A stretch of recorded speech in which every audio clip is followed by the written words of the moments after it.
What's up everyone, welcome back to the channel. So iOS 13 officially just came out. So we're going to take a look at it on the iPhone 6s Plus. Now this is technically the oldest iPhone, this and the 6s. These are the oldest iPhones still supported by Apple, which is crazy. So I figured I would have to make a whole separate video talking about it, but I kind of already posted too much on my main channel. I just posted this on my second channel, but pretty much this update overall, it brought a lot to the table. It's not the craziest update ever. I think this update kind of made Apple push everything that people really wanted for a long time. That way iOS 14 can start bringing a bunch of newer, crazier things, as well as, bring the new iPhone, so then we can kind of get new iPhones and new iOS, whole refresh everything. But this update was it was weird because it was 2.5 gigs about coming from iOS 12.4, I think at the time for beta 1. But now it's actually shrank a little bit from what I'm seeing, so it's smaller now than it was before. So that's interesting. It's usually bigger, but try to save around like 3 to 4 gigabytes on your phone before you go and update. That's probably the best thing I would recommend. That way you don't run out of memory or anything, and also make sure your phone is charged too. But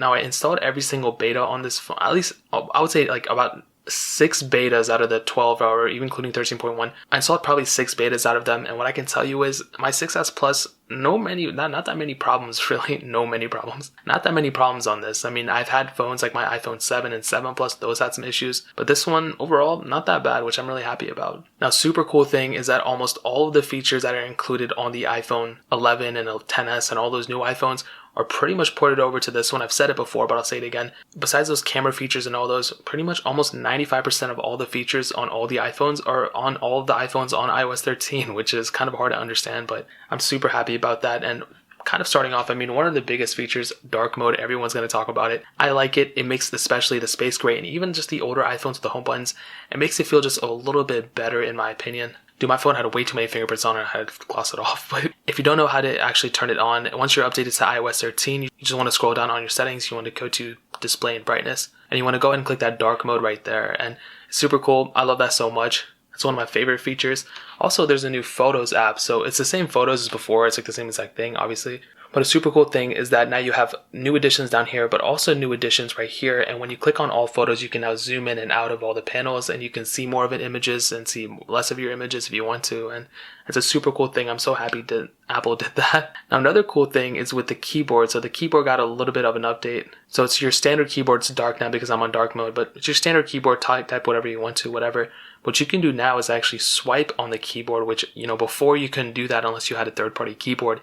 And that's actually the main reason why I had a third-party keyboard before, was because I wanted to swipe on the keyboard. That's what I love doing. And now I have that functionality on that stock one. And I've always liked autocorrect on Apple's keyboard, so that makes me feel a little bit better. Now I can do that with this one and still be good, so that's super cool. Also within Safari, if you guys don't know, we have a download manager, which is something I literally wanted for so long. It was so crazy that Apple now put it in. They could have put it in 3 years ago, but whatever. As you can see, what I just downloaded, it came up with a little icon right there. And what this does is it downloads whatever you downloaded onto the Files app itself, onto the phone. And now you can kind of manage your downloads a little bit better. And what's cool is if you click on it, you can open it, and it opens in a native app, whatever. Before, if you guys remember, when you downloaded something on your iPhone, it would open in Safari and it would download onto a web page, and you had to click an app to open it. And if you didn't open it in an app, then I think it would delete. I don't even know. But now it automatically saves on your phone and you can see it later, which is so cool. And now actually within the Files app as well, we can now do something super cool, which is on your iPhone, on your main directory, not a subfolder.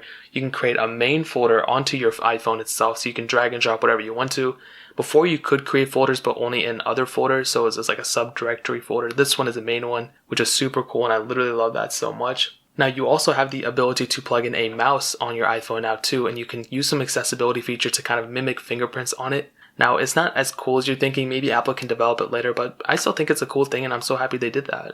And you can also plug in flash drives and SD cards if you have an adapter, which is super sweet. So if you want to edit photos and videos and all that good stuff, you have that ability on your iPhone now by just plugging things in instead of airdropping files or Google Driving files or whatever. And last but not least, you can now actually connect a PS4 or Xbox One controller onto your iPhone as well, including the 6s Plus, which is so awesome. I literally love that so much. If you guys want to do that, I have a tutorial on that on this channel, even though it's not my main channel. That video actually has the most amount of views on any video, which is so funny. So if you want to watch it, first link in the description, you guys can go ahead and check it out. But that pretty much covers up everything. If you guys want to see a multi-core score, I haven't ran one in a minute, but this is the last one I had, 150,332, which is pretty good, faster than my iPhone 7, I think. Slower than my iPhone 7 Plus though. So that pretty much covers up everything, guys. You should install iOS 13 if you don't care about jailbreaking. However, if you do, then stay on the lowest version. There's going to be bugs in iOS 13 whether you're on the 6S Plus or whatever, but overall, I think you'll enjoy it. I think you should do it, but that pretty much covers it, guys. If you have any questions or anything, leave it down in the comment section below.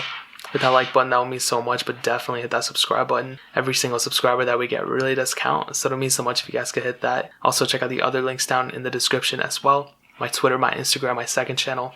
All those links are linked down below. I'd really appreciate it if you guys could check it out. But more importantly than everything else, I love every single one of you guys. Hopefully I'll catch you guys in the next video. Peace out till then.